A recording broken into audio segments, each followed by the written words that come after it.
Welcome into the Collector's Desk. I'm Steve Johnston, the current toy expert on History's Pawn Stars and showrunner for a couple different shows, and I don't know, do a little bit of everything. In the bottom right-hand corner is the editor-in-chief of Comic-Con.com, Mr. Erik Amaya. We also call him the producer. We're going to give everybody single names today, so like their last name will work, stuff like that. It'll be really good. On the bottom left-hand side, we've got Mr. Paul Vato, the comedy extraordinaire. You've been Vatoed. That's what he walks around and does to people. Top right-hand corner, Mr. Brett Lawson, student of the game, and Go Live Vegas here in Vegas. Plus, he is just a vast almanac of useless knowledge, but totally useless here. Not so much.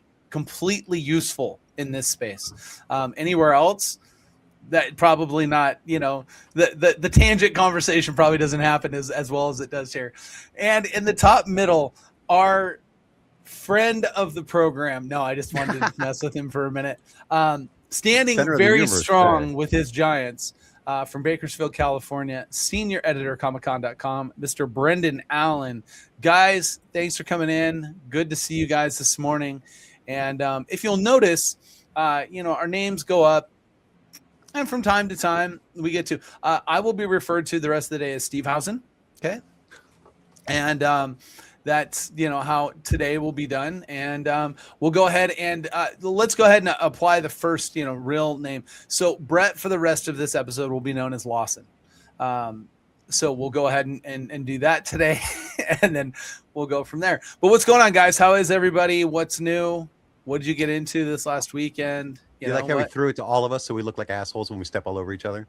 I was trying. I was looking for that outburst from you of, we really kind of thought, Brett just texted me and he said, "Did you see Brendan's face?" I just thought it was funny.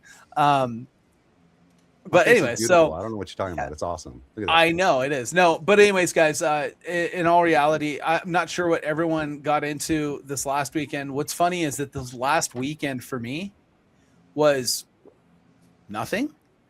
Like, it was something, but it was like the first weekend in about 8 weeks that I wasn't dedicated to either be traveling on the road, off doing it, hosting an event, whatever it might be. So it was a little different of a weekend for me, which did give me the ability to catch up on some of the things that have been happening in the sports and pop culture spaces, which was fun and interesting. And the big one for me goes out to Chicago. The White Sox are leading their division. This is a journalism malpractice. I am sorry. We are opening the podcast after one of the greatest sports stories in the history of our freaking lifetimes, and we're starting with the Chicago White Sox. Well, what's the thing that Brett's talking about? To be honest with you, this was the whole reason why I was waiting. Just wanted to see if Brett would jump in with the Knicks. And so, the Knickerbockers, what did they do? Those Knickerbockers did so. And I know we have plenty of stuff to get to. I'm not saying we even do a segment on it, but I'm like, there's no way Steve is not trolling right now. At least now I did give you the opportunity. I said, what have you guys, did you guys enjoy your weekend? Like, whatever, to give you a chance to be like, oh my gosh, that's the greatest thing of my lifetime. So they won a championship in a sport that I mean, it's not baseball. I was selfish. No, it's a sport that people, actually watch, Brendan, which you don't do outside of baseball. And don't get me wrong, baseball definitely takes press over basketball right now because basketball has a lot of shit to carry. And let me just say, this is going to be a big thing in the second segment. We're going to talk really, really, really about like why everybody in the world loves soccer except the United States. It's going to come up. And I can't wait. And honestly, I'm one who's actually excited for World Cup. I joke about the soccer stuff because the World Cup actually could be very fun this year. But all jokes aside, no, I actually was. I'm going to be honest, I was a little selfish, maybe not even selfish, maybe more so arrogant, assuming that Steve would kind of roll out the red carpet. But no, I mean, honestly, the weekend was awesome. When you have moments like that as a fan and as a sportscaster simultaneously, it's kind of like it hits you right in the face. And it's so surreal that the things that you essentially fantasize about eventually become a reality. But honestly, Steve, with the parade right on, smack dab in front of our faces and the invitation out to Dan Housen, I think it's more imperative now than ever before that we get him on the show. Steve has been hard at work. Why are you saying it like it's first and last name? Danhausen is his last name. It's one word. There's no space between Dan and Hausen. I didn't give a space. I didn't say Dan Hausen. I said Danhausen. That sounds like first and last name. Would that be, Eric, real quick for the record, Brendan is that a Brett Allen correction on top of a That's Brendan why I didn't correction? put the banners. Yeah, it was happening way too fast. I could not. Well, Is that a double also, stamp? No, but this might be our first double stamp of the podcast. But Brendan also says Zeitgeist, which no one in the known universe says because it's Zeitgeist. It's not Zeitgeist. It's Zeitgeist. It's Zeitgeist. It is not Zeitgeist. It is Z-E-I-T. That is grammatically incorrect. We can in German, but we're not in Germany. It's Zeitgeist. I'll tell you what. It is not Zeitgeist. Look it up. I didn't think that I instigated it to this level, and then I was going to Paul to talk about the White Sox when he's a Cubs fan. Like, this was total chaos if you think about it, right? We're not even talking about the fact that the Florida representative wants to represent the Giants in a lawsuit against Major League Baseball. We're not even having that conversation. They're not both right. No, they are. I'm looking at Merriam-Webster right now. They're both correct pronunciations. And if you click the speaker thing, what is it going to give you? It is going to give you Zeitgeist. No, that is the more common pronunciation, but both are correct. I'm looking at Merriam-Webster right now. Both are correct, but it's still jarring. Like, it's not common. Don't tell me when you use a correct pronunciation, it's jarring. I'm sorry. But it's not the correct pronunciation. Everyday usage is the correct pronunciation. No. Yes, it is. Would you know the definition of that word if they used it?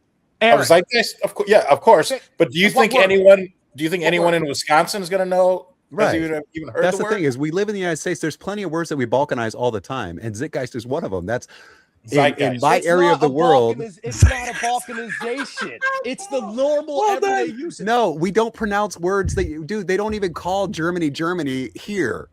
You're talking about German pronunciation. You're using a straw man argument. We're in English. We use the anglicized pronunciation. Right. And you're using the German pronunciation. So then why don't you do it? That's the German pronunciation. But why do you is use the accepted. So then, Brendan, how come when I say capos, which is the Italian pronunciation, you try to correct me and say capo? Because capo's the American version. We're having the same argument. The American version, you're trying to correct me. I'm using the American version right now. Thank you, Eric. Is he not moving the goalpost right now? What? Capo? I've never heard that pronunciation. Thank you. And have you heard an American say Zeitgeist before? Yeah, he heard me say that 2 weeks ago on the show. Because you're the only one who does it. I'm just going to make one statement really quick, and that is, this couldn't have started any better. This is the best opening segment we've ever had. By far. How many years did we do with this? Paul, what's up? I know. I didn't know that my overpronunciation of stuff got under Brett's skin so much. It's like when Brendan says, "Great fodder for the show." I really don't care. I mean, it's like when Brendan says, hey, fool, I want a taco," and then Eric goes, "It's pronounced taco." So it's kind of that's my British mask flipping if I say taco, and it's pasta. You know how hard it is to get ingredients for tacos in the UK? We got a place with a kitchen in it. We got like a whole thing because we wanted to save on groceries because going out costs you $100 easy for two people every single, right? So we were getting, so we got the best ground beef in the world. The stuff, you can smell the grass in the beef because it's all grass fed and stuff like that. Amazing beef. You have to buy individual spices. They don't have cumin. They don't have chili peppers. They don't have chili powder. Right. So I used something, it was like Cajun spice or some shit like that to make the weirdest goddamn tacos I've ever had. They have tortillas and they have beef, but good luck seasoning the beef. Can I point something out really quick, Eric? Did Paul Vato just completely wrangle the entire podcast because he brought up tacos? Mm-hmm. He did, and that happened. And on top of it, he knows that I'm passionate about tacos and spices. During Brendan's taco description of his UK visit, right? And it totally called back where we came from. It was you have come from tacos, and to tacos you will return. It was comedic genius and dust to the ground. Well done by you, Paul. That was by far your best your best play of chess ever. Everybody's feeling their oats this morning. I'm feeling It's like not feeling everybody's their oats. everybody's trying to challenge It's because the experts in the room on stuff that they know. Okay, let's talk about the real topic for the weekend. I wanted Dan Housen on the podcast, right? and I was going to give Steve credit, and then the whole thing got derailed when you try to correct me on Dan Housen. The very real conversation of this entire thing is there is a being in this universe in which he moved enough people's positivity to will the Knicks to a win when they were not the superior team. They just became a much better team in the last quarter. And maybe a better team than anybody ever in the last quarter. That was so and it's unbelievable what they did. And it's all because of Dan Housen. Yes. And so the WWE superstar is now looking at all the other things because I hate to say this because it hurts my heart because I tried to make it not happen, but he cursed the Vegas Golden Knights and he also won a championship for the Carolina Hurricanes in the same weekend. So Dan Housen won 2 championships this last weekend, and I think that's the real story. Yeah. I like how you called him a WWE superstar because here's something that Triple Paul actually just did really, really, really correctly, and he's been making a lot of mistakes that people have been calling him out for, is Dan Housen was already a juggernaut on the indie circuit and stuff, and Triple Paul saw where he was headed and threw a lasso on that horse, right? But all of this stuff was happening on the indie circuit and stuff like that. Dan Housen does this everywhere he goes, and now he's just in a national spotlight because WWE was smart enough to go, hey, he's already got his shit going, let's go. No, and I agree with you there. That was one of the smartest ads that they did, and tying him into Cena created this like trust in the character.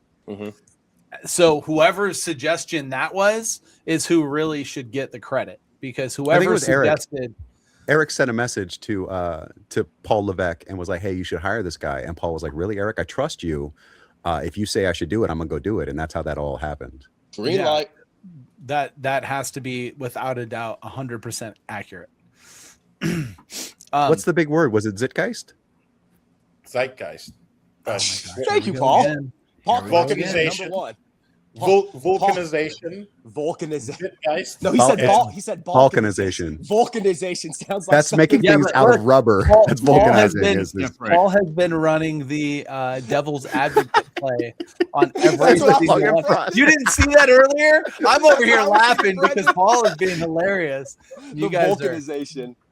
Vulcanization. Wow. Hey, what was the last word? I even forgot. What was the other one? So we got balkanization, we got Zeitgeist. Taco. I believe it was taco. That's a big word? Taco. It is the United Kingdom. How do they say it? How do they say it? Like with what inflection do they say? Do they say it with the Taco? Taco. I mean, I don't actually hear that very often, but I do hear taco. My friend from Canada used to say taco. Ron Peterson from Matt TV. He'd go, should we go get some tacos? Put a name drop counter down there for Paul. I know, right? That counts as promotion. Brendan, he could barely keep up with you guys in the first 3 minutes. Brendan, what's the best taco you've ever had outside of the southwestern United States or Mexico? What? If we're talking about traditional tacos, the Southwest has it. But when we're talking about like using regional flavors and things to make food, there was a really good one that I had in New York that was it was like German food in back to Germany. It was so good. It was like kraut and what are the schnitzel and kraut and stuff in a taco. It actually worked really well. That's kind of cool. It's okay. We're always Steve, coming back to tacos. Yeah, Steve, I just had to get that one question out there. This is an inquiry, Steve. We're good. Who doesn't love tacos? Tacos is like what I love is that you were mending your brothership with him by bringing tacos up again. Absolutely. And we have to go into the break, all cordial. We have to come out I'll of the be break. honest with you. I am surprised already that Brett hasn't like Uber Eats tacos to Brendan today. Because I feel like Brett got going and then felt like he hurt Brendan's like hurt him, and so then he kind of backed off a little bit when Brendan a peace offering. I didn't back off as much as I just had to explain that zeitgeist is zeitgeist. That's all it is. We could pick it back up. I mean, I'm sure you could, but the tacos seem to be pretty appropriate. Mending it. It's mending it. Speaking about German, I was very worried because I've been with plenty of German women, and the consensus is always. I've had several say, your penis is gross, and I thought they meant big, actually. So wait. I'm gonna show everybody's age right now. The place in the United States, the fast food chain that's got the yellow building, it's got the big red W on the side of it. What is the name of that restaurant, Steve? McDonald's. McDonald's. I love it. Paul, you go first. Actually, what do you call that restaurant with the big red? It's Whataburger. Wiener Schnitzel. Okay, so Brett is the youngin. Wiener Schnitzel. It's Der Wiener Schnitzel. They took the der off when I was like 12. Oh, so did anybody they? who was anybody who was born in like 1979 and before knew it as Der Wiener Schnitzel, and now it's just Wiener Schnitzel. That's awesome. Wiener Schnitzel. Well, it's like we have a German kitchen here where you can buy sausages, and it's called the Worst Kitchen. WURST. The Worst, which is great wordplay. The Worst Kitchen. Yeah. So we are going to be going to a break. When we return, the guys are going to be talking World Cup soccer, and we'll be looking at the new comic books coming out this week. And while you guys continue at it, I'm off to get some tacos. I will see you guys next week. Go get guys, have a great day, and we will see you back right after this break on the Collector's Desk. Permit Patty's the worst. Comic-Con.com, your daily comic convention online. Insightful reviews, previews of the comics, toys, and games you need to know. Delightful chats with luminaries from around the geek spectrum. In print, on video, and everywhere in between. The show never stops on Comic-Con.com. Yeah, I'm going to tip the hat here a little bit. Because what Erik has done is he's done these macros where every time we start a segment, he built in. But what we used to do is he would cut and then edit them in. So as soon as he started recording, we just start talking. But now he makes fun of me because I start talking. He goes, no, it's had like it's not a new thing. But anyway, I digress. That's what the show's all about.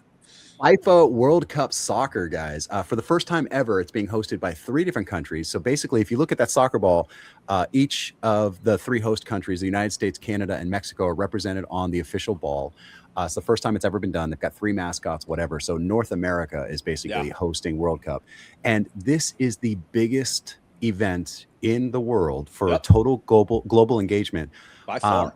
It's undisputed. There are 5 billion viewers. Okay, for perspective, the Summer Olympics gets 3 billion. And then the biggest sporting event in the United States is the Super Bowl, which gets 100 million. It's crazy. People in the world love soccer. And there's a reason for that. It's because when kids are playing, what do you need to play a game of soccer? You need just a piece of land and a ball. That's it, right? So, the rich people play it, the poor people play it, everybody in between plays it, and it becomes this universal language of sport, right? For some reason, the United States just cannot get behind it. We hate soccer here. I don't know why anybody who played, FIFA soccer in Europe or whatever would come here, but somehow we get these teams put together that have these amazing, Beckham playing in the United States. And I don't know why they would, because the support's not here. The money's not the same as the rest of the world. I don't get it. But this event's happening. Brett, how much attention are you paying to the World Cup? Tons, for a couple of reasons. For one, I mean, Brendan's spot on. It's like on our day-to-day lives, it's like we act like, oh, soccer, that's lame, we hate it. And then everyone wants to join in on the party every 4 years because they realize the World Cup is awesome, and the whole FOMO element kicks in. And it should, because if you do just, willfully miss out on this because you think it's lame, you're tripping. Now, there's some elements to soccer that if you're used to a typical, U.S. sport on television that you're going to have to tweak. And I think the biggest thing for the casual fan is the clock going upward as opposed to going down. I think once you get over that roadblock, if you're just incredibly casual, incredibly novice when it comes to soccer, you're going to be fine because you're going to appreciate the athletic, just endurance and just overall peak athletic ability of it all. And I think particularly this year, Brendan, I'm very interested because we actually have a team this year. And there's been teams in the past with Landon Donovan and Tim Howard that have gotten people excited, but deep down we knew we really didn't have a shot to make a run, at least once you get into the deeper pools. This year, I'm not saying we're really going to end up where, our fantasies may envision it, but ultimately we have a chance to go a lot further than normally because of Christian Pucelich and just because of the entire field that has gone into the program, at least the men's program as of late. Little bit more oomph, if you can say, than years past, and there is a reason to be excited. Go ahead, Erik.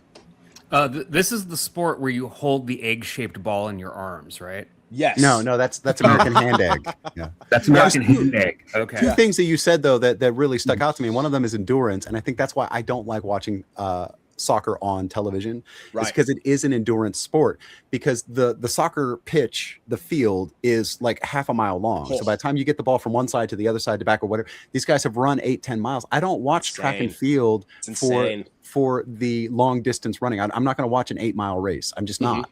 No, right? I get you. So, and then the other thing that you said was about the engagement in the United States. And it's funny because I think that American fans, United States fans specifically, are trying to get the spirit, because I've seen them, try and do the chants and the calls and things. Because if you go to a game in the UK, they're painted head to toe. They're wearing the colors. They will fight in the parking lot about their teams. And they've got all these chants and things that they say, away, away, away, away, right? And they're doing all this stuff. And so Americans are trying to like catch up with some of that culture. And some of the chants, though, they're so weak. They're so bad because we haven't been doing it as long. It's so true. No, Brett, it's like someone trying their hand and you appreciate the effort, but you could also see you're like, ooh, they're new at this, right? Well, like and there's songs that the Scottish fans sing that are like, what's the, you take the high road, not Loch Lomond. Yeah. They're singing Loch Lomond in the stands, whatever, and they've done that for 100 years. And it's funny watching the Americans. They're like, okay, how do we do that? We're gonna kick your ass. It's funny. Right. It's funny. It is. It's and it's almost like it's amusing, and it's almost like, oh, they're trying, right? It's almost like you want to give them a little pat on the head. It's like good for them. It's almost like a warm, cute moment. Erik, in terms of your experience watching soccer at all, because soccer often is the sport that people who aren't diehard sports fans will sometimes casually watch because of the World Cup. It's a big social event. Sometimes they're actually just not fans of American sports and they're fans of sports abroad. I know you've done traveling. Have you ever had any relationship or affiliation with soccer? Nope. I mean, the closest is I lived, when I was in Manchester, I lived, I don't know, maybe a couple miles from the stadium. Gotcha. But that first soccer day, I was like battening down the hatches because I was ready for the football riot. Mm-hmm.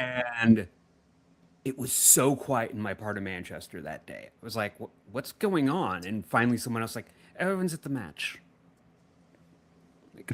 There you go. There you go, though. Okay, so it actually is safe to roam the streets of Manchester while the game is happening. Just not when it lets out. Yeah, because they're all there, right? They're all there. They're contained for a while. Yeah. Now, Brett, there's no doubt about it. Yeah, buddy. I want to talk to you about brackets because this is insanity. Yeah, okay. It's big. This bracket has 48 teams in it, and it's not. See, and the thing is I know sports brackets. You know sports brackets. When we're talking about baseball, there's 32 teams, right? So 16, right.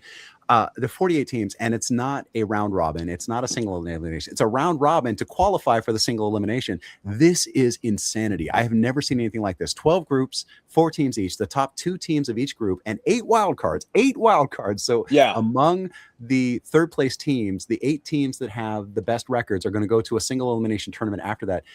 This thing realistically is going to take, I don't know how long this is scheduled for. It's got to be like a month because there's easily a month's worth of games here. Imagine if, like, there were 2 postseasons in Major League Baseball, right? There was, like, the regular season, the All-Star break, the post-All-Star break postseason, and that determines the postseason. But not in the sense that it's a regular season determining a postseason. It's like, no, all those teams you saw before the All-Star break, they're eliminated too. That's essentially what it's like. It's like shaving some off. But they're doing it instead of the course of a season. This is the bracket to get into the bracket. Exactly. This is a tournament for the World Cup. This isn't like some gradual qualifying thing over the course of a couple of months. Then that would be understandable. No, this is literally already determined by what these teams have done, and now they have to determine it again. It really is mind-blowing. I'm with you. Now, I want to talk about something too, and that's the merchandising. Yes. If the United States were smart, the advertisers, the networks would educate people on soccer so that we'd want to watch it more, right? Because during last year's FIFA World Cup, FIFA, that's just FIFA branded stuff because the teams get to brand their own stuff. So the FIFA branded stuff raked in $769 billion in merchandise. The lowest selling team was the United States team, and they made $1.5 billion just off of U.S. merchandise over a course of a month. Yeah. And that's the thing is like, there is a worldwide FIFA or FIFA. The funny thing is, actually, FIFA is more common, but I actually have heard FIFA. I've heard FIFA in other dialects because so many people around the world pronounce FIFA. You actually hear so many people say FIFA. It's short for international, so wouldn't it be FIFA? No, that's right. FIFA grammatically for us would be the best. But I'm also like, I'm asking Ashkenazi Jewish. In Yiddish, it would be FIFA because all of our is are e's. So it just really depends on where you are. But honestly, this is a very linguistic, very grammatical episode, Erik. I feel like very educational today. We do have two editors in the chat. I'm just saying. I was going to say you guys kind of work with words, for a living. But ultimately not. When James, I'm gonna even shout out to James Ferguson because I used to annoy him on purpose when I was on his team. Because the thing is what do they call the second to last chapter in a series, Erik? Penultimate? Oh, I'm sorry. Second to last. Second is to the last. penultimate. And Brett actually knew that. All right. Yeah. Okay. So, I thought I was being asked. Sorry. So I was sitting there going, man, that's a funny word that comics has just adopted. So I was going, what's the third to last called? Well, that's the anti-penultimate. So I would use anti-penultimate and James would get on my case. And then there's pro anti-penultimate is the fourth to last. Pro pre-anti-penultimate is the fifth from last. Mm-hmm. Oh man, I forgot. I had it up to like 7 and I would throw it into a paragraph and James would like text me and he'd be like, you can't use this word. Nobody knows what it means. It will kill SEO. It may exist, but it's going to kill us. Right. And it did lead to a time where on the Comic-Con Twitter, I had to say we are an anti-penultimate approved website because Nice. I love the term anti-penultimate. Well, the funny thing is all jokes about the zeitgeist debate, the actual word itself, it kind of works in ebbs and flows. It kind of falls back into fashion, then kind of slips. Ironically, that joke where it's the like word the zeitgeist comes in and out of the zeitgeist, right? Where it's like tell your friends that you love them, but scream it in German because the world is confusing and scary. I saw that, and they'll get the point. They'll get the message better. Ich liebe dich. Russian may work too. But I want to say something too. Is as far as marketing goes, the Boston Red Sox have always been a juggernaut with their hats and with their jerseys and with the way that they engage the community. So Scotland played in Boston for the World Cup. Boston had a Scottish Heritage Night while Scotland was there. The Scottish fans went from the match to the Boston Red Sox Fenway, and they were there, and they were taking over the crowd in Fenway with their chants and their dances and all the stuff that they do at the football match. So American fans got a taste of what it's like to have fans that are so fervent and so engaged. And that's what I like, because let's talk about that for a second. So you're absolutely spot on with the merchandising and the marketability. That's going to be the be all end all every year, let alone a year where the USA actually has a decent team and we have action in the States. But since we have action in the States, you look where they are. New Jersey, but you get the New York crowd, right? Mm-hmm. Boston, LA, you get like notable sports markets here. And it's kind of a cool clash of both cultures and styles. The American sports fan, yes, may be viewed more commonly every day as the more rabid diehard, but that's because we're viewing it through the lens of football, basketball, baseball, hockey, whatever. Mm-hmm. This is their world. And even though they're coming to our home front, this is their sport. So we're going to get like a crash course in terms of how seriously they treat it, just like you said, Brendan. But they're also going to get an idea of how American fans basically welcome people. So it's kind of going to be a cool interaction. With respect to the sport, because that's the other thing about it, is they came to a game that they don't really understand. It's not quite cricket. It's not quite rounders. Right. It's baseball. But they came, and with respect to the team, with respect to the community, with respect to the sport, they just like brought their flavor to it. And I thought it was amazing. It was really, really fun to watch those videos from the crowd. And it's also cool. It's also cool because go ahead, Erik.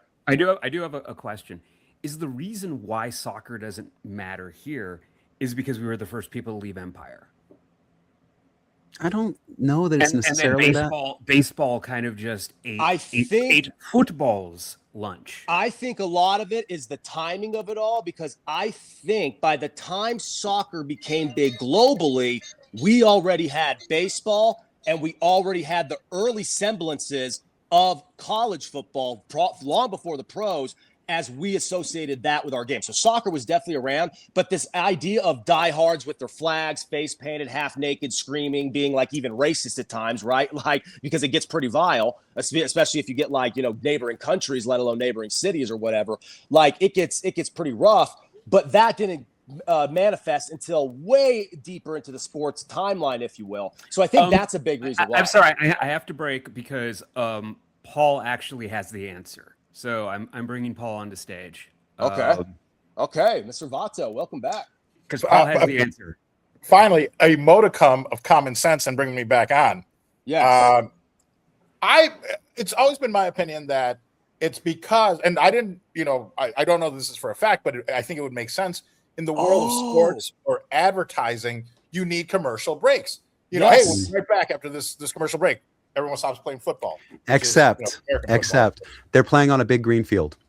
And so what they have discovered on baseball and football and every other sport that's playing on a big green field is that you can use that as a green screen. And so they put ads up behind home plate. They put ads up on the batter's eye. They put ads up on the field. Sure. They've put it's brilliant. Now, for anybody who doesn't know football, they put what's happening on the field so you can see how many yards they need for first down and stuff like that. Yes. And it has engaged so many more fans. The viewer accessibility. That may be a reason why it hasn't taken off until now, but they have the technology now to run ads. Well, no, 100%. But you're both right. You're both right. The problem is that kind of what Brendan said before we brought Paul back on. And Paul, I'll let you finish. I'm sorry. But really quick.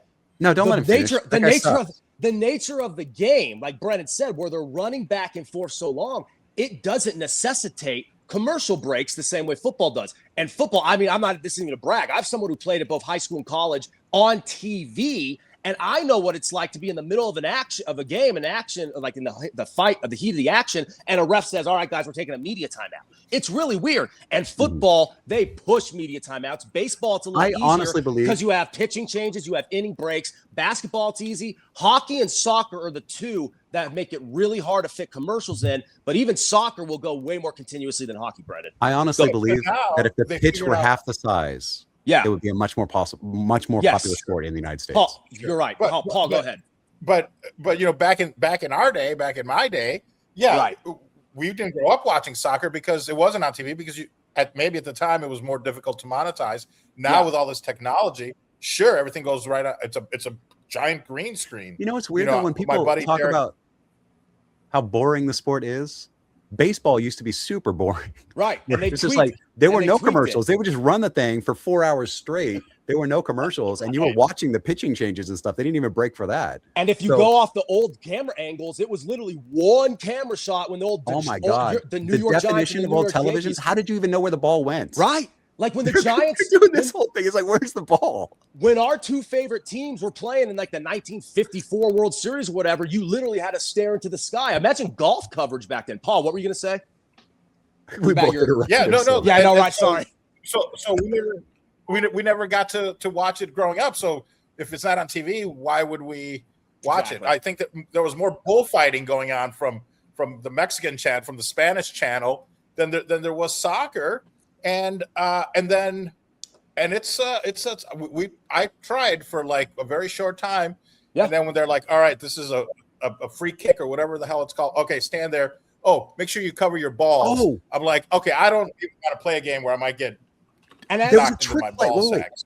If there were more trick plays in soccer too, I think it would be a more popular sport, because I was explaining to Eric about trick plays in baseball, right? So they go for a meeting on the mound, the first baseman goes back with the ball, guy takes his primary lead, and then he tags him, he's out. But I saw a soccer player go and take his toe and move the ball to the sideline, but not off the sideline.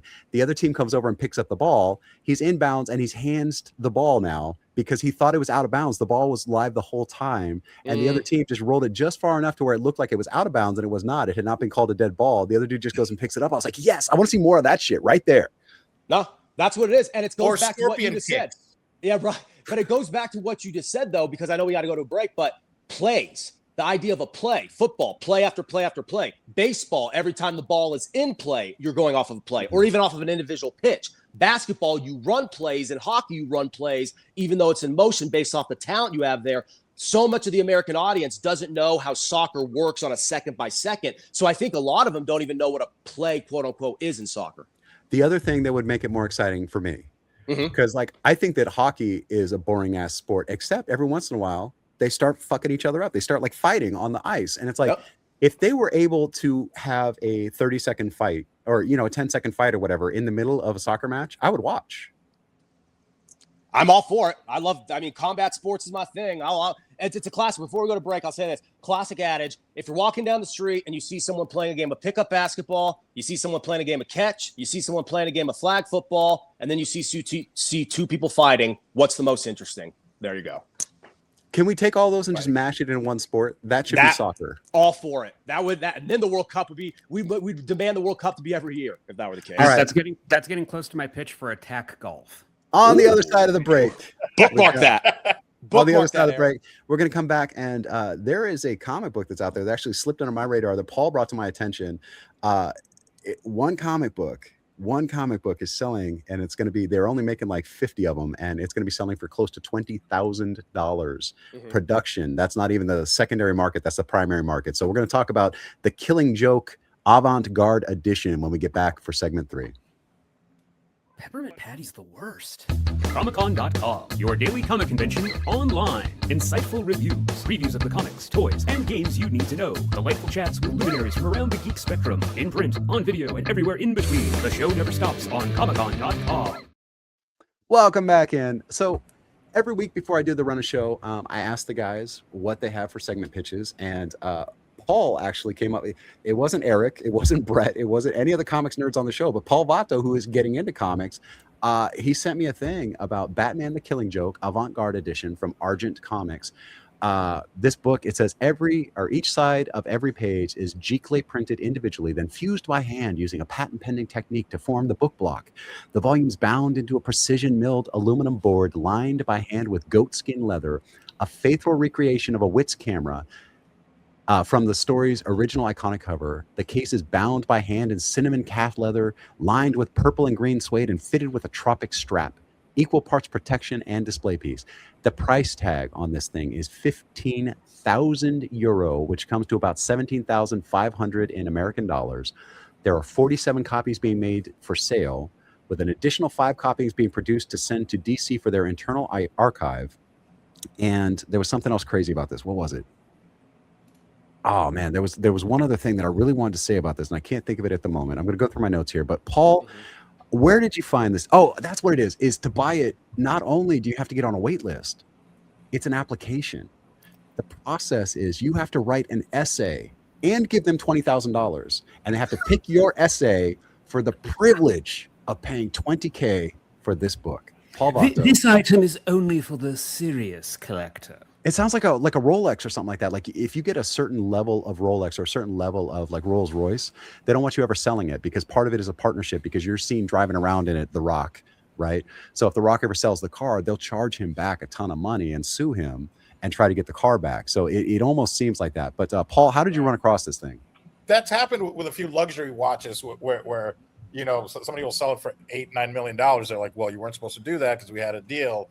And I can't remember exactly who it was. But I'm pretty sure I just ran into this like on Facebook, like it popped up on my feed because, you know, that's the feed I've curated, luxury, modeling, you know, stuff, all the things that Paul Vato is all about. I'm pretty sure that just popped up either on Instagram, but most likely Facebook. And of course, I submit it. And then I even reached out to the publisher. And when things calmed down, I'd actually like to be on the show. So, you know, everything that Brennan said is correct. I mean, it's an incredible piece. But are people going to, it goes back to the Pop Watch. Are people going to buy it?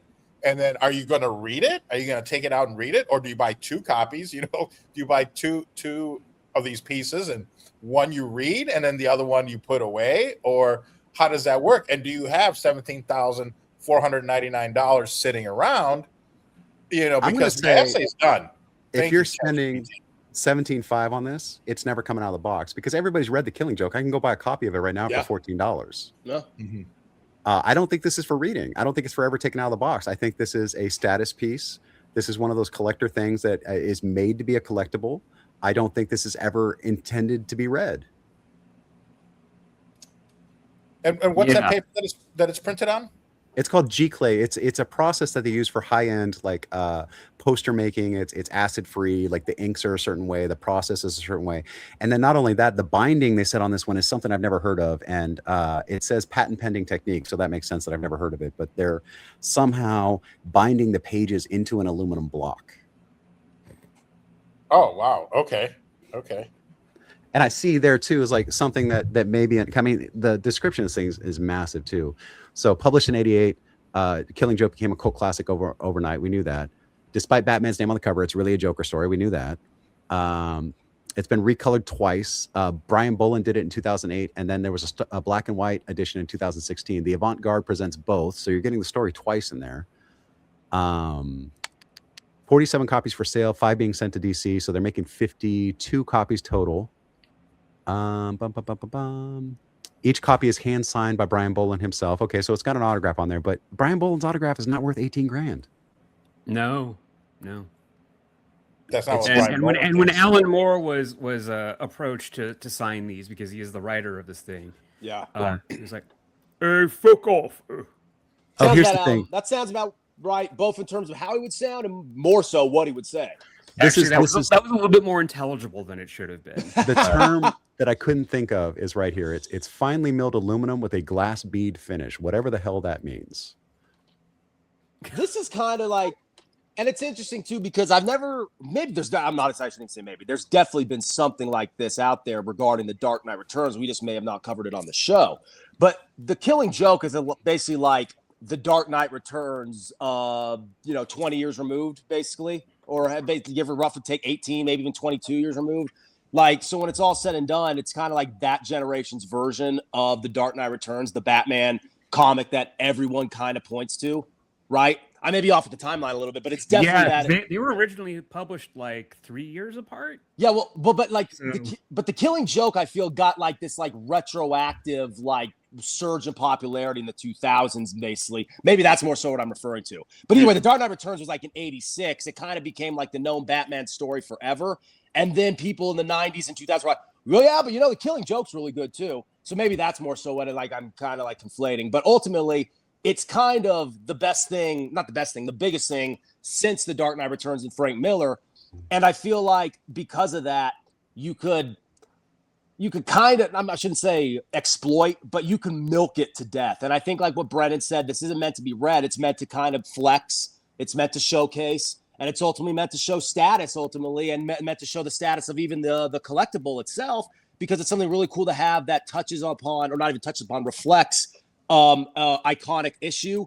But you're not going to be reading this issue because you've already read it like 80 times, and you could attain that other ways. This is for the appeal and the aesthetic of it all. Yeah. I still think this is overdoing it, though. Right. No, I'm with you. But that's why I kind of stemmed it with the Dark Knight Returns. But you notice look at how much they've overdone and milked the Dark Knight Returns. But look at the clips on the strap and stuff though too. So that's goat leather, right? That's crazy upscale like parts or whatever, and then it's got this 99-cent clasp on it. Like, what's that about? Mm-hmm. Like my clips that come with my media badges and talent badges and stuff from conventions are higher quality than that. 100%. Some of those credentials are pretty nice too. You know what I just realized too, though, is that as a collectible, as a status thing, you know how Logan Paul wears his Pokemon card around his neck. You actually could go like, with this thing around, because it's meant to like mimic the camera case that tourists used to wear around their necks like that. So you could wear this thing around. I wonder if there's going to be some knockoffs out there that are designed like this to make people think that you're the $20,000 man when you walk into NYCC or SDCC or whatever. You could be the but you Flavor also Flav. point out who this is actually for. This is specifically made for Logan Paul. That is the market for this. He's buying. He's going to come to the ring next week with 6 of them around his neck. I mean, it's you're the Flavor Flav of the comic book world. 100%. And no, Eric was right. And not only was he right, it came out in March. So it may not even be a full 2 years after when Frank Miller released Dark Knight Returns. But what's interesting is that Moore, before this, shortly before, was involved with Watchmen. So I think that's often why I get him confused, because I, for some reason, think The Killing Joke was in like the 90s. And I think Watchmen was like the contemporary of The Dark Knight, which it was. But at the same time, it's 2 years later, not even, maybe even like, 18 months. Here comes Killing Joke. You know what I just noticed? The details actually are pretty on point with this, because I noticed when it was open, you could see a little viewfinder picture. So like that faces the back of the camera. So when the camera case is closed, you still see the viewfinder. And if you go back one slide, Eric, if you look at the front of this, that circle in the middle has the reflection, right? And just that little 2-inch circle, right, is enough. This cover is so iconic that you instantly recognize what this is. Immediately, you know this is The Killing Joke, because that pose, those figures, that glove, like the glove. it's so like permeated into the zeitgeist of comics and DC culture. But it's no different than when you see, like, going back to the Miller comparison, when you see that classic, like, pose and from the 86 cover, like, and with the cape kind of, forking out, same type of thing. So no, I'm with you. It's definitely one of those things to show your friends, show other collectors, because it pops. And honestly, there could be stuff like this that Star Wars related with the classic, like 1977 Luke holding the lightsaber poster, looking ripped as hell. You know what I mean? Like, that's like one of those iconic images where you could slap on anything and people will get. And I have a question for each of you. Okay, I'm looking around my bar here, and I think the most expensive collectible that I have on my bar is my Buster Posey ball that's over here, and I think that was about $500. Yeah. I've got a Stan Lee signed, Sergio Romo signed, and artist signed San Francisco Giants thing that's signed by Sergio Romo and Stan Lee. It's got Stan Lee and Sergio Romo. I think that cost me about $300. That's crazy. I don't think I've ever cracked 1,000 on a collectible. Right. So I think 500 is about my high end. My son just bought a $300 Pokemon card at PokeCon a few weeks ago. So he's at 300. My high end is 500. What is the most money you have ever spent on a collectible? And what is your upper end limit? Brett first. Round 500. I think it was a little bit south, but definitely well north of 400. It was also a baseball. Bernie from, was it? I don't think it was 98. I think it was 2000. I think it was Subway Series.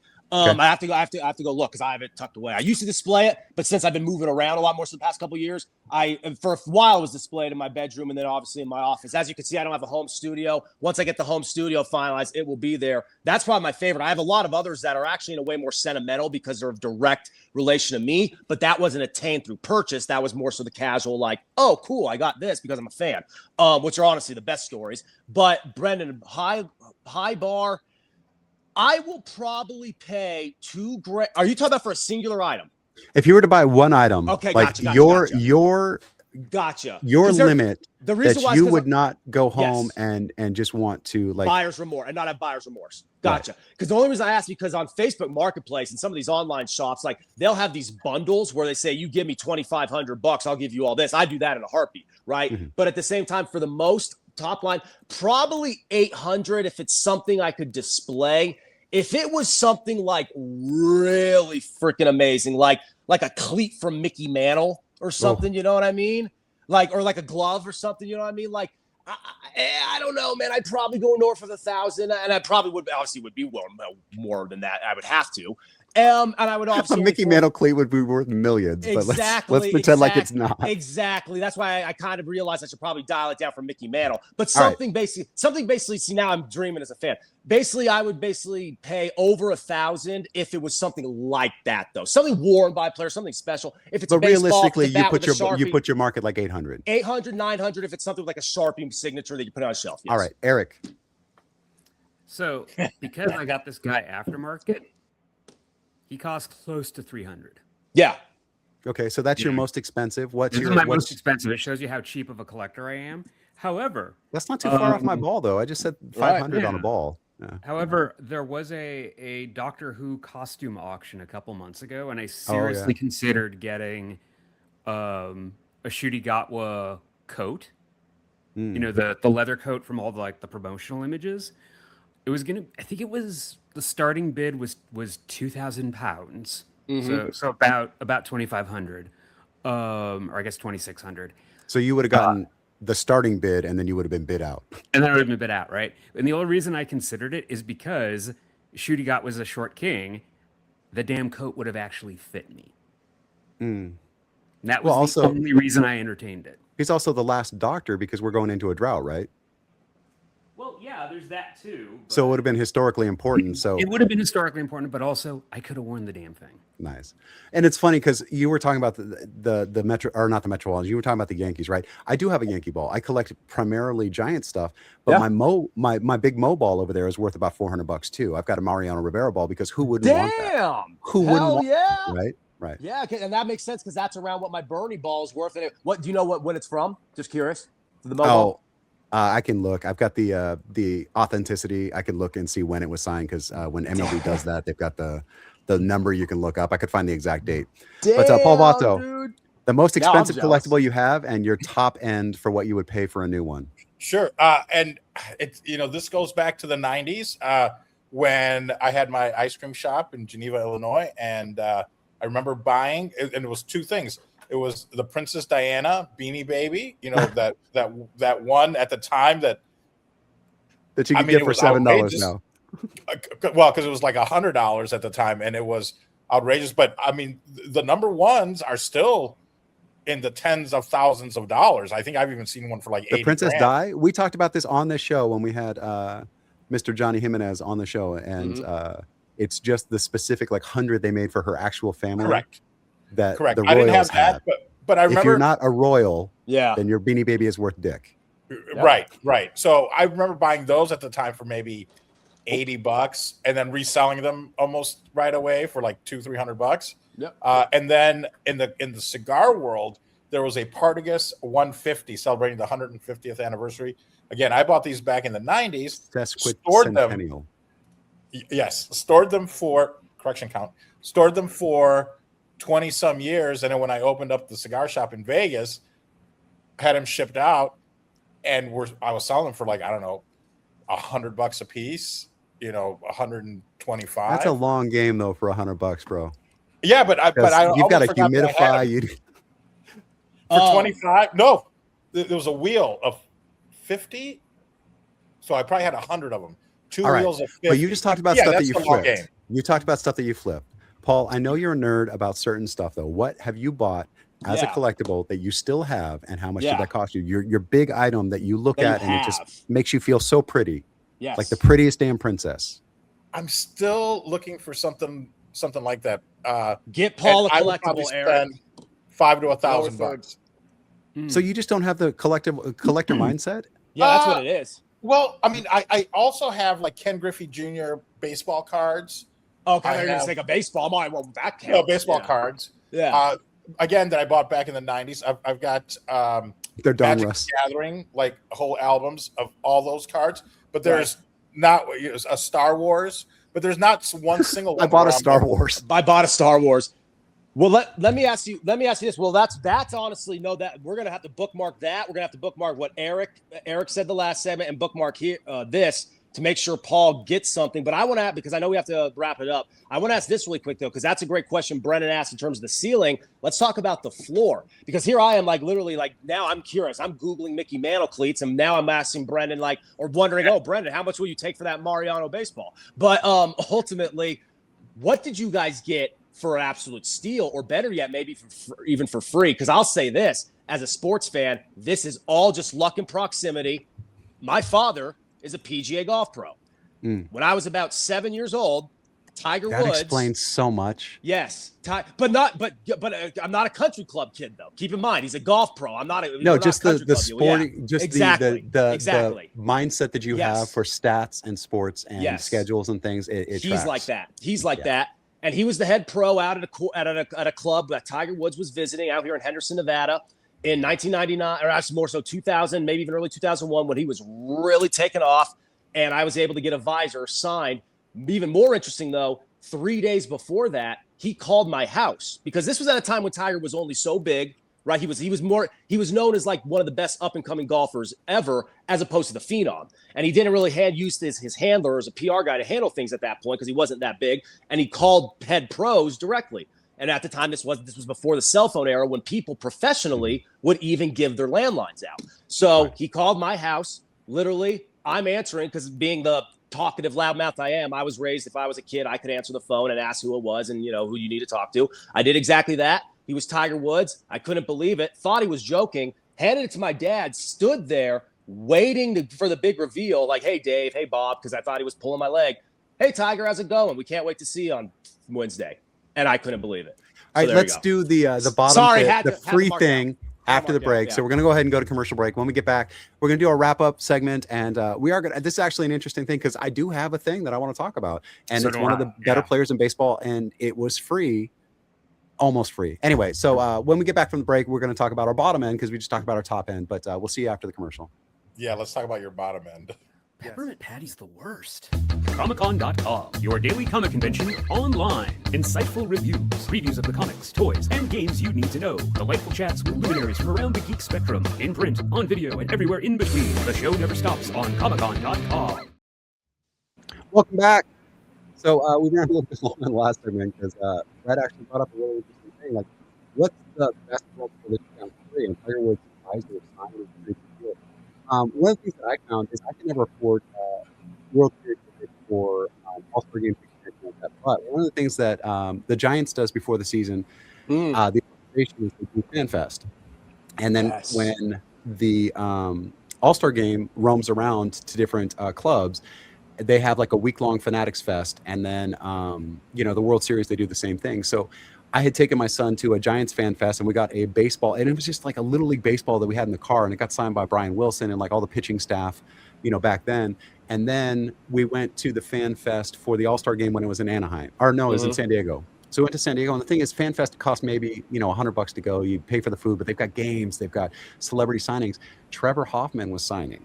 And the thing is it was free, but MLB was right there authenticating everything. So I grabbed a couple of these $10 baseballs for that All-Star Game that were just for sale right there. And that is a Trevor Hoffman signature. And that's epic. On the back, it is authenticated by MLB. So it cost me, the ball was $10 each. So my kid got a ball, I got a ball.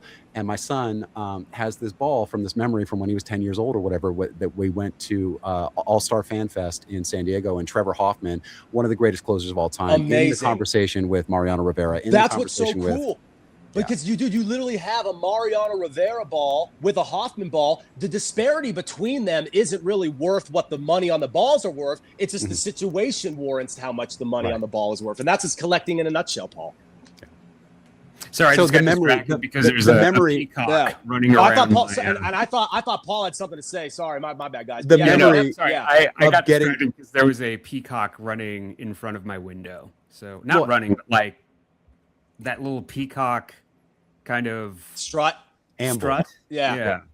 What were you going to say, Brendan, though? No, just the memory of the thing. So the funny thing is, too, and this is before I worked in, comics or was on panels or dealt with celebrities ever, So the thing is, like, there is a level of, like, star-stricken, like, that you have to get past to be in this line of work. You just have to treat people like people because everybody is an individual and they're all people, whatever. But, the thing is, you rehearse in your head, if he says this to me, I'm going to say this, or if he says this to me, I'm going to say this, right? So I'm thinking all kinds of sports shit. And I get up there and he goes, wow, that's a really cool ball. And I'm like, yeah, it's pretty ball. It's pretty. Yes. And he signed it and we got out of there. I was like, Jesus Christ. I just like babbled like an idiot to Trevor Hoffman, but I got my ball. Right. Exactly. And you know what the funny thing is too? Because Brendan, I've noticed this when you do, and this is us. I mean, if you're listening out there, if you're watching, you may not have the luxury of this. We're just lucky because we work in the media and have the proximity to this.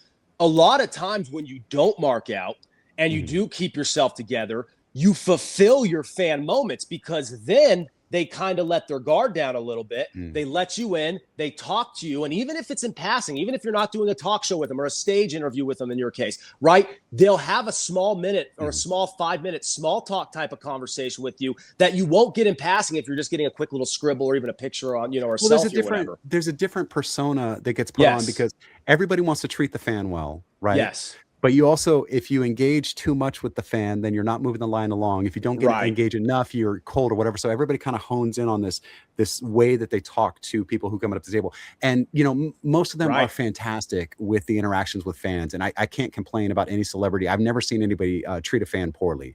But they're not the same person that's talking to the fans when they're talking to you in the green room or when they're talking to you, at the table when you're getting your notes together and stuff like that. It's completely different. Doubt. So true. Yeah. And I mean, Eric, you've probably had experience with that, right?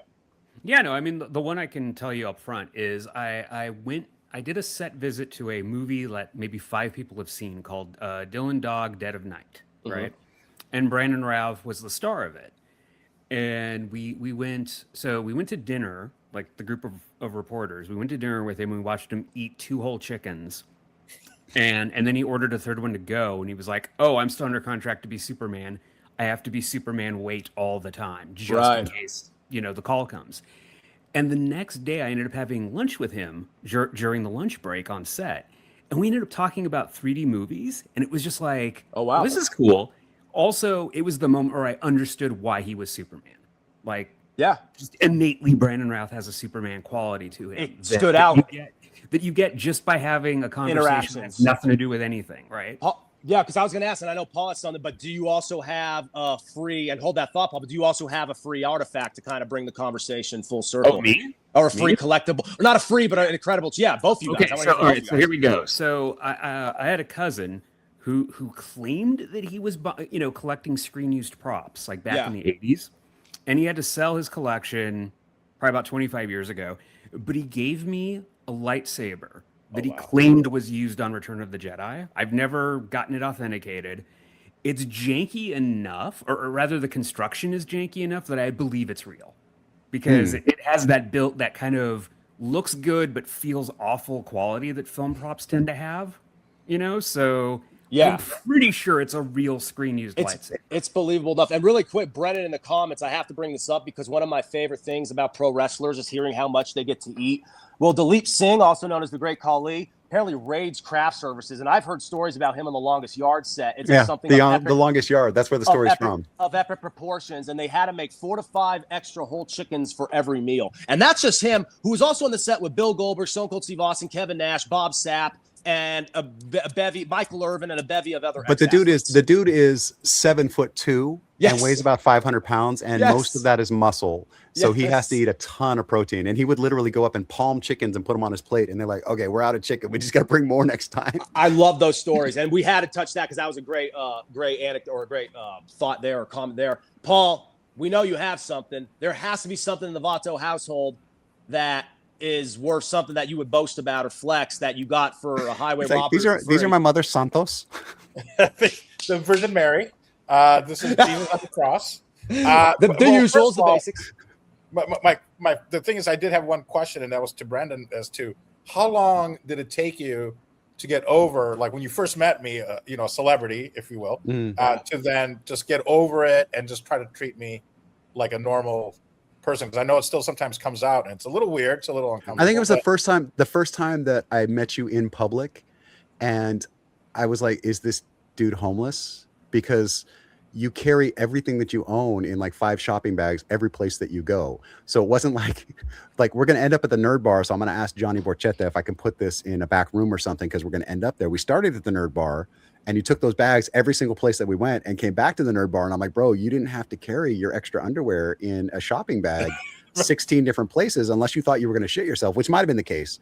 But I'm always within a few hours of crap. But that pretty much killed any like celebrity like magic in that moment. Is like, I realized that everything that you own, you're like a fucking turtle or something, carrying everything you own everywhere you go.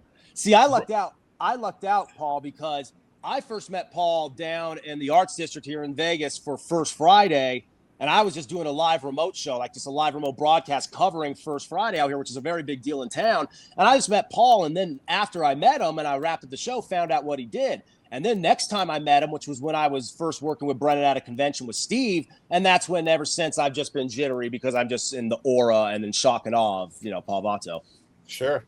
Yeah. Might as well get Erik's response as well, but maybe we can save that for the next time. I do have a postcard from the 60s that was autographed by Don Rickles, obviously before he passed away. When I went, I was taken for my birthday to see him at the Orleans in Vegas 10 years ago, maybe, right? About a year before he passed. Paul, that's a big one. You're being like unassuming. You're being unassuming about that. That's a big dude. That's Don super Rickles cool. And like super personal too. Like that's really rad. I got chills right is the there. Is the postcard written to you, or is it like a cut card situation? Well, somebody that worked at Binion's gave me a postcard. They're like, "Hey, I thought you might like this," and the postcard is the marquee of a casino in the 60s or 70s showing Don Rickles as performing there. Because there's an interesting thing that's happening now where people are taking checks and stuff from celebrities and they're doing autograph cuts where they're cutting out just that part and then they're making a sports card or a collectible card that goes into whatever. So sometimes the cut autograph is worth more than the whole artifact of the postcard because nobody cares. Like, my doctor cut off my bunions yesterday, so I'm having trouble walking and da-da-da-da-da. They just want the Rickles. And so they'll make a card that fits around the Rickles signature, cut it out. And the cut signature is worth more than the whole artifact. It's interesting. No. So he took it. He signed it with a Sharpie, and it's he was old, so it's very shaky. but he signed it, to Paul Don Rickles. So it is personalized, but I like it because it's to me. It's cool. And it's personalized. That, and I'm almost embarrassed to admit, I do have a signed copy of a Bill Cosby book. When I met Bill Cosby back in I might not brag about the crazy thing is, at one point that would have been maybe the one you led with, right? Well, and the thing is like we talk about this with Pokemon and stuff. Why Pokemon cards? The market determines whatever, but like Charizard isn't going to go out and get accused of sexual misappropriation. You know what I'm saying? Like Spider-Man's always going to be good. Yeah, Spider-Man will be kosher. Right, that's true. Yeah, I'm not so there's something about fiction. I'm not so much a fan of his acting, but rather like his personal life. Yeah. We get it, Paul. We get it. No. That's going to hit right, exactly. But honestly, either way, the Rickles thing is absolutely awesome. And all of us actually have a lightsaber from a prop from Return of the Jedi, Don Rickles, Tiger Woods, and Trevor Hoffman for $10, and the most we spent is $10, and it was for a Trevor Hoffman ball. Well, it wasn't for the Trevor Hoffman ball. It was just for the ball. Just the souvenir ball. Right. That's what I mean. The ball, but that the Trevor signing, Hoffman later the authentication was free. They were sitting there putting the stickers on, and they were writing down, souvenir ball from FanFest, whatever. They're writing it in the log, which goes to FanFest. So if I look up the number right here, it's going to say the date, it's going to say what it is, and all that stuff. So that's how. And actually, we might actually talk about that sometime. How Fanatics and MLB or whatever do that system, because it's made it so much easier to prove provenance of these things that are made as collectibles. My Mike Yastrzemski Giants jersey over here. You can just look up the number. It'll tell you when he signed it, whatever. My Brandon Belt ball up there. The Brandon Belt ball isn't special because it's a Brandon Belt ball. It's special because it was signed before he made his major league debut. They did this this rookie season promotion thing with MLB.com. And so, or with Fanatics. And so Fanatics had a bunch of rookies sign 100 balls, 200 balls, whatever. And that's what makes it special, is when it was signed and what batch it was signed in. And you can just look up the number and it tells you all that. And for you, it makes it actually, in my eyes, a way better story, because it kind of reminds me of like Smalls and Benny and the boys in Sandlot hustling to buy a baseball, because Brennan's basically like, oh, wait, I could get this $10 if I just get a baseball in front of me. And next thing you know, you have Trevor Hoffman. So this whole panel, I mean, I bet Steve could have some pretty good contributions as well. Well, Steve left, lucky. So it's his loss. Steve walked out on each and every single one of us and all of you watching and listening. But no, I think we're a pretty lucky panel to have those in our collection, no doubt. Nice. Right on. But well, that has been something. It does say something though, that it's all personal effects. Like the best collectible is the one that has a very personal story to it. Well, you know what? Though, I knew bringing these out that they were going to get Brett to pop, because I've got balls up there that I like more than these. Yeah, and the ones that we're going to get a reaction. And the Posey one, honestly, I think is just as cool. And even hearing stories about Brian Wilson, because you got to remember, as much as I'm a New York fan, half of my family, Brennan, is exactly like you. So I will always root, as long as you're not playing Yanks, Giants, Knicks, I will always like to see the Warriors, the Niners, and the Giants do very well. So even that, to me, kind of has some sentimentality, because I think of my grandmother and my uncles and my mother. So, yeah. Well, and I'll watch an A's game, not because I like the A's, but because my grandfather used to watch it, and it's sentimental to me. Right. Seeing the green and gold out there on the field. Amen. Yeah, nice. Paul, all right, well, that has been the 6th episode. Wait, who did you just ask? Everybody went. Well, Paul says I love balls, happy pride all, and I agree with him. Great final note. But I was wondering, because I think he had some final contribution. I mean, Brennan's wrap up was perfect. We could have ended the show there, but it looked like Paul had something, unless he's trying to just be a wrench. He's just trying to be a disruptor. Yeah, wrench in the spoke. Jesus, Paul. All right, so that has been the 6th episode of the Collector's Desk. We're going to go ahead and actually give Paul the microphone and let him have his 30 seconds uninterrupted of promotional time, starting now. Well, even though these collectibles are quote unquote personal collectibles, I'm willing to sell my autographed copy of Bill Cosby's book from the late 90s. So if anyone's interested, please just reach out to Paul Vato. I think I'm going to hang on to the Don Rickles autographed postcard for now, but I'm really, really looking to get rid of the Bill Cosby autographed copy of my book. Yeah, Doc, is he? Yeah, it's Brett. Hey, you're still on the mic. I'm trying to promote the Kama Susia. It's burning again when I go to the bathroom. And it's been itching like crazy. Please, I'm trying to promote paulvato.com. Just go to paulvato.com, and then you can pick up a copy of Bill Cosby's seminal book, 90s. I don't know if that's the right word. Another word, big word count. No, we tested for that already. Okay. Yeah, you're still on the mic. We can hear you. Yeah, we can use the Always Sunny music instead of this one because it's license free. Is everyone? They never licensed the music because they got it because they were doing budget. Just go to Paul Vato. Yeah, we can have a conversation about that. Is this piece of music actually just cost me money? All right, Doc. I'll talk to you later. What's up, Always guys? Sunny. Nice. It's peppy. You guys still there? Recognizable. Might get us some cross traffic from the folks that watch the show. That's I my love auto plane. And I love it because maybe we could pivot between that and a Lot of little cigars. Seinfeld baseline, right? I mean, because it's a Seinfeld on crack after all. So I mean, maybe be both. Promise.